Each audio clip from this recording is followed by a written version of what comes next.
This video safety alert has been produced by NOPSA to share information from an incident investigation.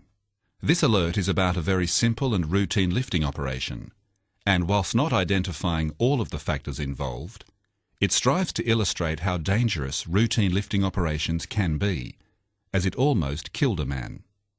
The day of the incident, the crew had attended a pre-tower safety meeting and discussed the day's planned activities, including general deck operations. The need for the tongs hadn't been identified at the start of the shift, but the movement of equipment to the rig floor is very common and should be done safely, using routine task-level assessments and following standard procedures. Two 3.5-inch pipe tongs, weighing 110 kilograms each, were being lifted to the rig floor when the load got snagged, the sling failed, and the tongs fell approximately 5 metres. We will go through the lifting operation step by step and review the barriers that should have prevented this. The experience of the deck crew that day was: roustabout, who was injured, 18 months. Dogman, approximately 120 days. Crane operator, 6 days. As we'll explain, he was working under supervision. The deck crew was asked to move the tongs from the store, which is located on the starboard side below the elevated catwalk, up to the rig floor. The crew had been working for about 3 hours in hot but not bad or unusual conditions. The crane operator came to help the roustabout get the tongs out of the store and positioned for the lift. The supervising crane operator had gone for a break. The dogman had been working elsewhere, but arrived at the site in time to review the slings and take charge of the lift. The crane operator went to the crane to start the lift. The dogman signalled the crane operator to start the lift and then moved up the stairs towards the rig floor, pausing to clear people on the catwalk. The roustabout went back into the store to replace an unused sling. Now the problems begin.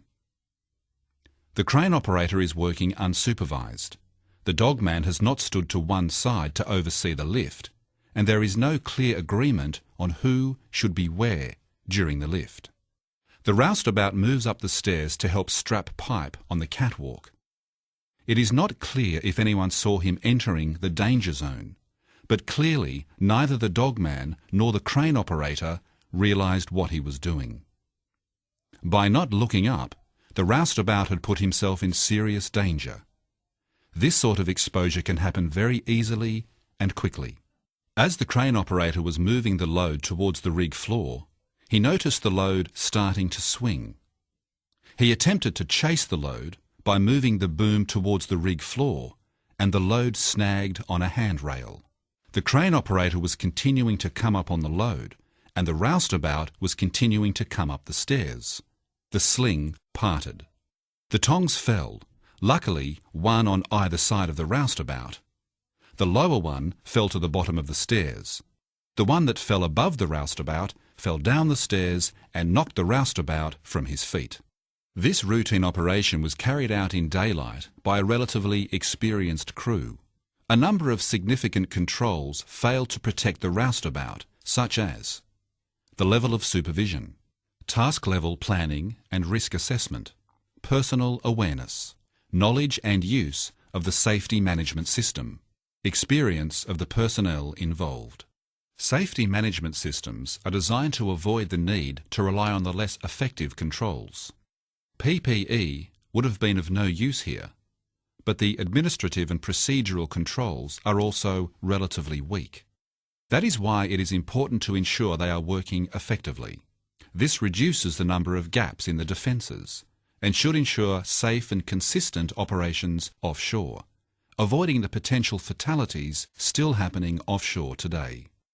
In closing, let's have a quick check, in case you are in any doubt about what could so easily have happened.